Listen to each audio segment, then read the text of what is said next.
I wrote a whole book for you called Fan of Happy, right? Like, so if this is the thing that brings you joy, you should do it.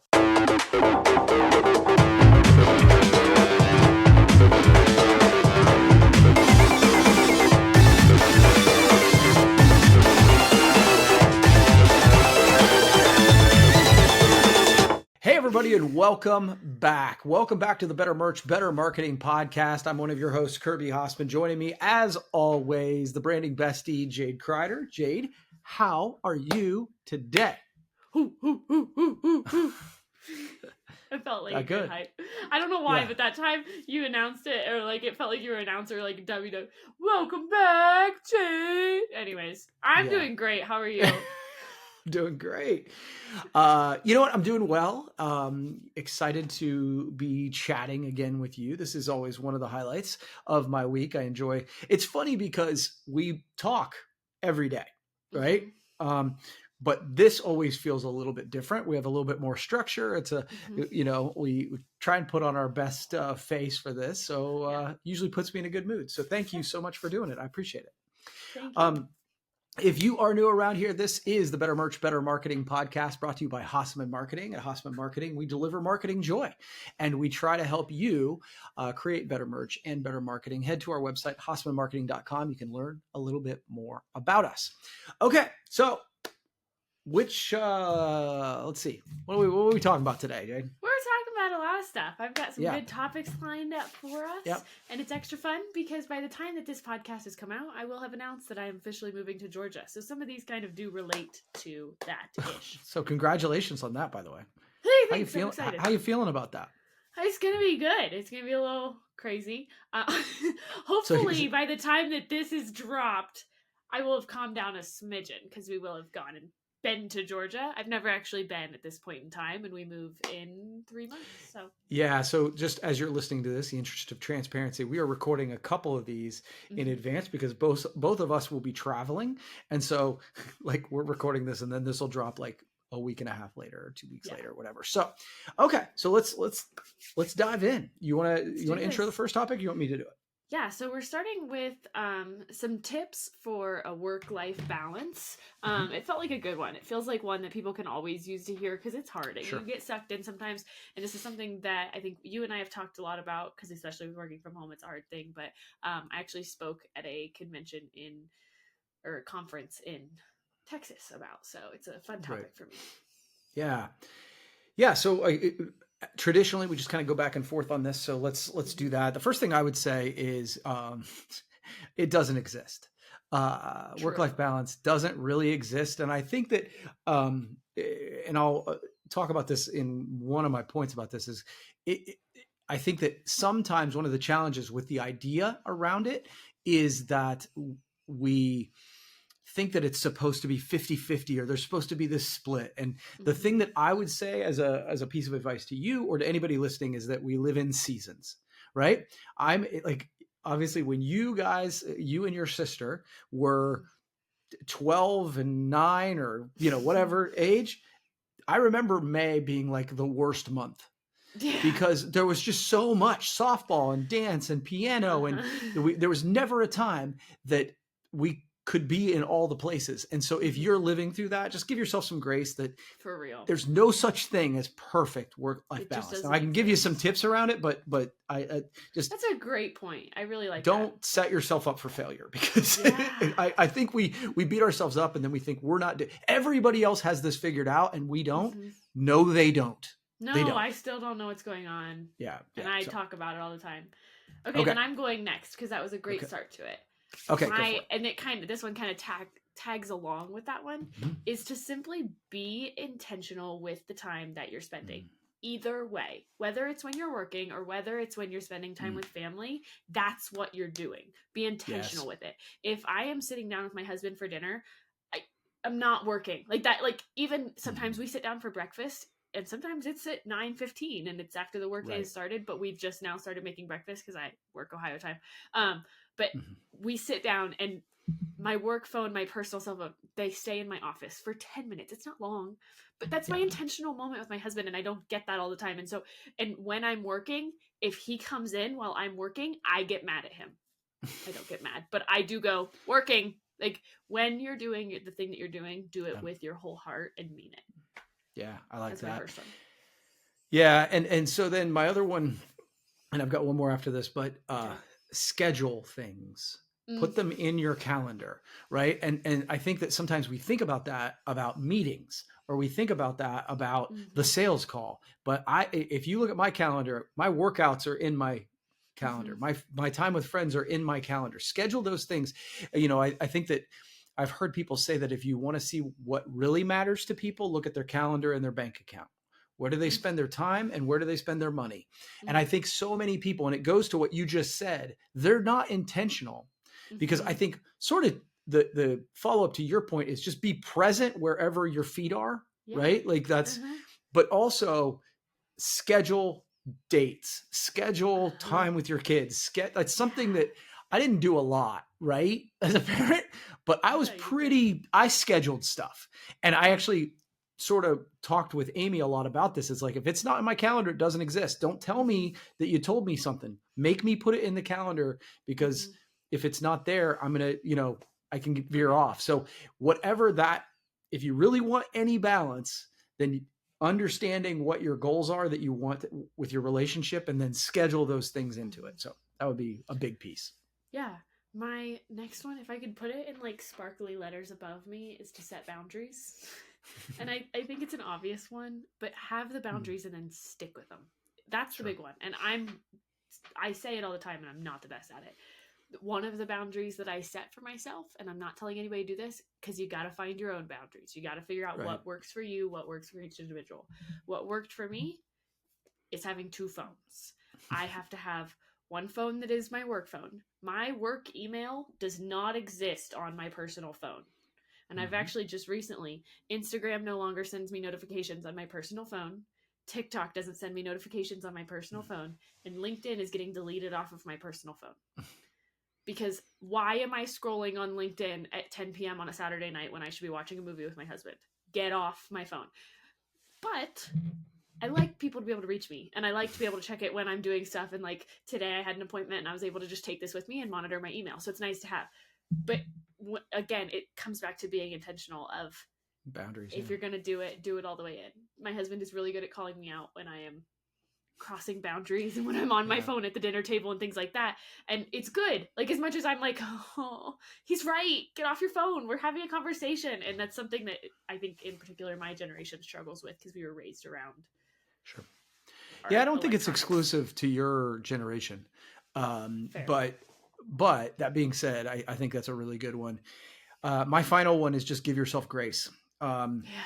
Like I think that one of the challenges with comparison is that we are usually comparing our behind the scenes to everybody else's highlight reel.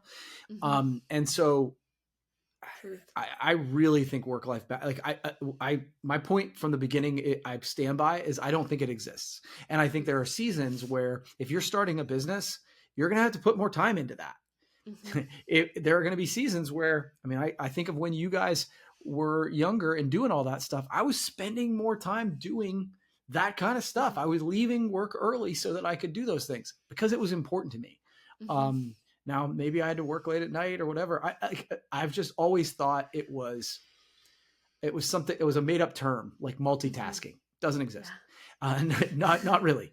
So give yourself grace, which is the point that if you're struggling, it's okay. It's natural, and we all go through seasons of that. Well, and on that same tier of like, give yourself a chance to kind of reevaluate. Like, do what you think is right for a little while, and if that's not working, if you find yourself still frustrated and still struggling, sit down and like, it's a thing that John and I did when I first started working from home. He was struggling because it'd be 6:00 at night and I was still sitting in his office, and so we sat down and just said like, hey, you're not talking to me. And so we reevaluated, and now work stays in this room. And when you work from home, it's a little bit harder for that specific thing, but work doesn't leave this room, and we have to keep it that way. And so now it's in his room this week because he's not home. But that's not the point.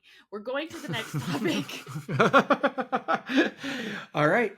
So I like this one. This is one that you brought up about the number one not so typical work product that we can't live without. So I want you to go first because I kind of want to get your sense of this because I've written a couple and I'm not sure. I gave you no information and I have literally Yeah. one written down. Now Okay. I could go two. I could easily go two because I feel like they almost pair. However, my weirdest, like, and when I'm saying not typical, is my mouse. Everyone that comes into my house judges me for this mouse, and Kirby is laughing because he knows. If you are watching the video version, this is an ergonomical mouse. Yeah, sure. I love this thing. It's like vertical so that your wrist. When you say it out loud, I sound really ridiculous. It's great. I think it's so that your you wrist have made sits somebody naturally. a lot of money. That's great.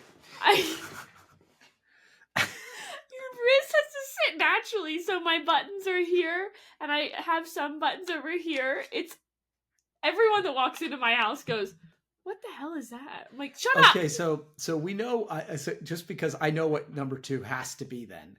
So go ahead and say it. Clicky, clicky, clicky, clicky, clicky, clicky, clicky, clicky. Keyboard. Oh, keyboard. Yeah. Keyboard. Yeah. Okay. Yeah. Yep. You can hear it.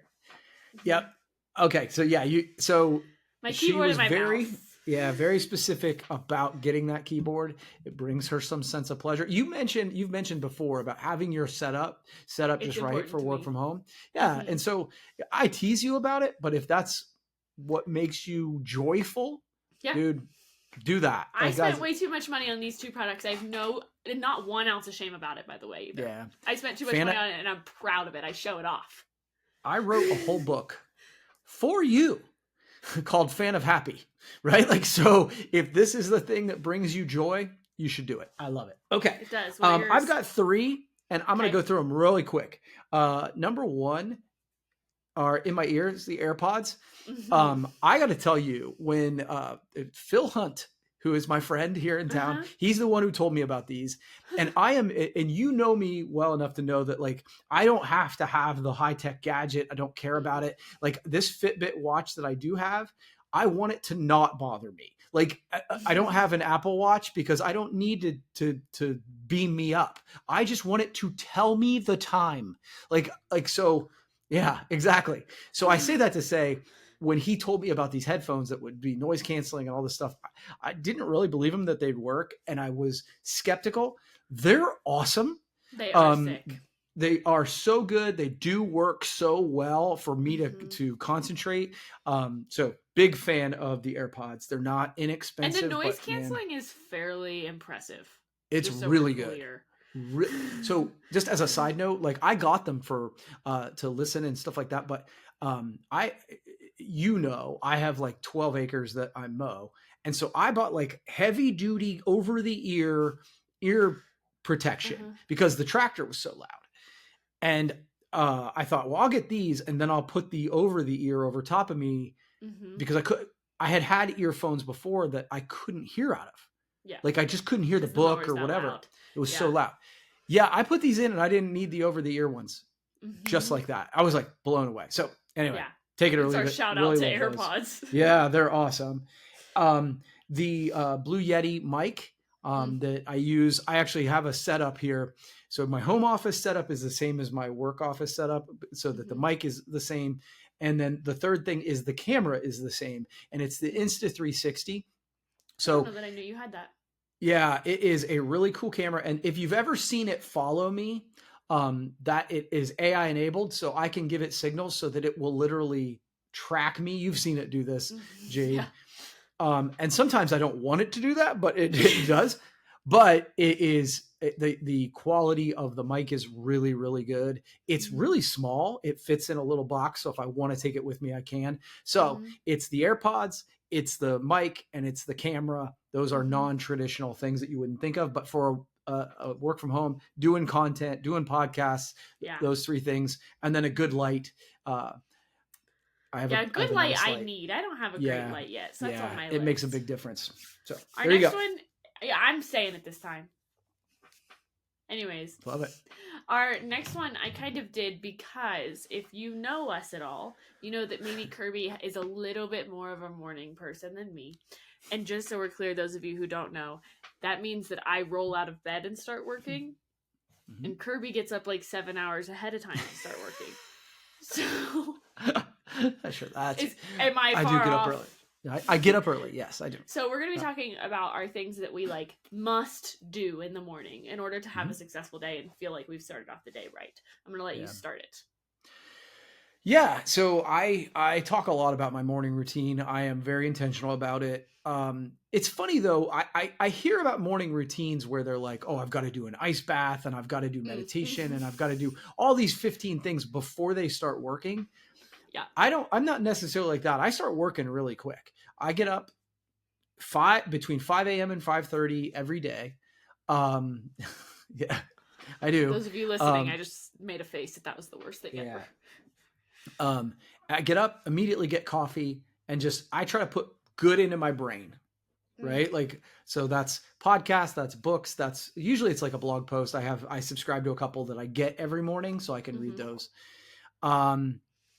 And then, but that wasn't the question. The question is like the one thing that you need to do. I mean, coffee is definitely on the list. I was going to say that feels like a given, but it's still on there. Yeah. But probably if you had to put one thing in it, it's now exercise. So I work through this thing. I get myself to a place where I do push-ups every morning and I get on the treadmill every day. It's become a fitness piece, but it really is about getting my brain going. There's all kinds of studies around. If you move your body for 20 minutes, it pumps blood into your brain. And so you're smarter, literally. And so if I had to do one thing, that's probably my one thing is the exercise. And then the final piece is, and again, hey, Maverick, that I go to the hospital locally and get breakfast every day. I get the same thing every day, scrambled eggs and bacon. You've come with me and I don't have to order. Right, Matt? Right. And he's feeling very strongly today. Yeah, and so, but it's protein for me. So I literally, I have a pretty regimented routine. So yeah, what do you think? You are fairly strict about your routine. Yeah, so part of the reason I kind of mentioned the Georgia thing is that one of the things I'm really looking forward to is actually being able to have a morning routine. Right now, if you don't know, I am Colorado, but I work on Ohio time, so it's a 2-hour time difference. And our office opens at 9, but most of our employees start at 8. And so I typically start about 8:30 Ohio time, which is 6:30 Colorado time. So currently my morning routine includes rolling out of bed, starting the coffee machine, and starting work before my coffee's even made. Because I'm usually running behind because it's 6:15 in the morning. I'm not a morning person. So I'm fairly excited for once I get there to kind of discover my new morning routine of like what I like to do and what I can get done. Because I think I might actually have 5 minutes to make breakfast before the day starts.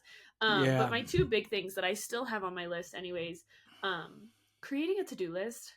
I sometimes sit down and just write out a to-do list before I even fully check my emails. Like I start the list of what I didn't get done yesterday. That's a big one for me. The other one that I've recently started doing, and I think it's just because I'm tired, is I sit for like 2 to 3 minutes in silence. I sit here, like I'm sitting at my desk, so like if something urgent comes up, it's not that I'm not present, because it does typically happen at like 6:45, 7 o'clock right before we do a morning call with our team, and so it's typically right before that, but I will just sit there and just kind of stare if the sun is coming up and just sit there and like allow myself a minute to wake up. Again, that's partially because I'm getting up and going right away, but having that 2 minutes to pull myself together and pull some life out of me has been a nice, like, it's almost like a meditation, but I'm not. Oh yeah, I'm just sitting there. Like it is. It's very much like a meditation. Yeah, I agree. And I'm curious because you do a really good job. Just as a shout out to you, because we went back and forth on this about whether or not it made sense for you to work on Ohio time, and you're the one who drove the bus on that, and so I appreciate that. And you do a good job of like you're always on the call. You're always like now. The good news for you is that 2 or 3 o'clock your time, you are done for the day. So that's the advantage. But you do a good job. I am excited to see what that transition is for you. The one thing I was like thinking about this is like the caution I would give to anybody who's like, I'm going to start a morning routine is I think that there's a lot of value in it. I have done mine on purpose, right? I want to have exercise. I want to read good things. I actually have a little meditation built in there. I've built it all on purpose. but I've heard people use it as a crutch, and I would caution you against that. And it's like, well, I couldn't be successful today because I didn't have time to work out. I couldn't be successful today because I didn't. Don't use it as a crutch. Use it as a way to propel you forward. But like, you know, when I'm traveling, I've struggled with that because I don't have my normal stuff, but I still have to kill it. Right. I still have to be successful when I'm, now, like when like this year in Vegas, I did a better job on working out because I'm like, it does help me. Right. Like, so, there was one day where I couldn't work out in the morning, but I'm like, I came back after doing my session where I spoke. I actually came back and worked out. Yeah. Which was later in the day, but it was like, it does help me. So don't use the routine as a crutch. That would be my one piece of advice. Also, cuddling Maverick is definitely in that routine, considering. Oh, of course. Those of you who not for me as listening, much. He's peeked into this podcast about 6 times today because he wants some attention. So he misses me. He does. He misses his Papa K. His Papa K is going to come visit soon. Yeah, well, in Georgia. Can't wait. I actually, I'm excited about this. Like, I've got real estate books. I've done some research. I can't wait. We're getting excited. Once we get there this summer and stuff like that, we'll start to get a little bit more excited for it. We are going to talk quickly about the product of the week / product of the podcast today. This one we actually went back and forth on this one. I kind of couldn't decide, but I ended up landing on a golf towel, but this is not your typical golf towel. It felt seasonal. It felt right. Not your typical golf towel. It's the nice waffle knit. Those of you who are watching the video can see that it does have that nice waffle knit in it. Huge imprint area, which is really, really cool. But this one specifically has the magnetic, what do you call it? It's just got like a piece of magnetic to it, so if you drop it or whatever, it can be picked up with your club. It can stick to the side of the golf cart, things like that. It's got a carabiner on it still, and just a ton of room for imprint. This feels so seasonal, and it's a great cost. 100-piece minimum. You're looking at less than $7, so these are a nice one. Piece. Again, felt like a good time of year to talk about some golf towels. I love it. I'm excited about golf towels for sure. It's time for me to get out there and hit a couple balls for sure. All right. And so now it's time for our shout out. If you are new to the podcast, we do a shout out each time. And one of the things that we do this is because we're trying to push out good. We're trying to celebrate the people who are doing good. And so if you have anybody who you think are doing good work, please let us know. Throw them in the comments, shoot us an email, whatever, because we want to celebrate that with you. So this week, we've been talking a lot about different construction projects, and in our community, one of the things I'm excited about is there's a lot of people doing investment, more than ever in my lifetime. Like, I grew up here, went away, and then came back. My whole adult life, I've been here in Coshocton County. There's never been this kind of investment. And so this week I want to shout out the Chili Baptist Church. And you think, it's a church, but they are building a church along sort of the main drag in Coshocton. And one of the cool things about them is they've secured the funding to do it, which is a big deal, right? But they're doing the work themselves. They literally, like, the pastors out there doing the building. They have brought people in from sister churches so their congregation are building the church, right? Like, and that is super interesting to me. And so I could totally see where as the years go by that you're like, talk about building something that you're proud of. You're like, I helped build that wall, right? Not just building a brick. Yeah. Literally. Yeah. So I think that's really cool. So congratulations to the folks there.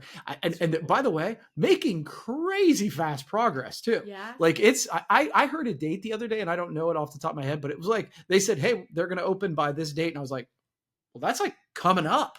So really kudos to the folks at Chili Baptist Church from all the work they're doing. So that's awesome stuff. It's really awesome. Okay. Well, hey, that is our show for the day. I appreciate you following along and listening along. If you have any of your must-use tools, let us know those. Maybe we need them for our office, right? The silly mouse or the crazy keyboard, or whatever, right? But let us know those. And then obviously, if you have any shout outs, we want to hear about those. Again, better merch, better marketing, brought to you by Hasseman Marketing. If you want to learn more about us, just go to hassemanmarketing.com. and we would love to help you elevate your merch and your marketing. Jade, thanks so much for doing this each and every week. And yeah, it's time for us to start planning a road trip. Love you. Bye.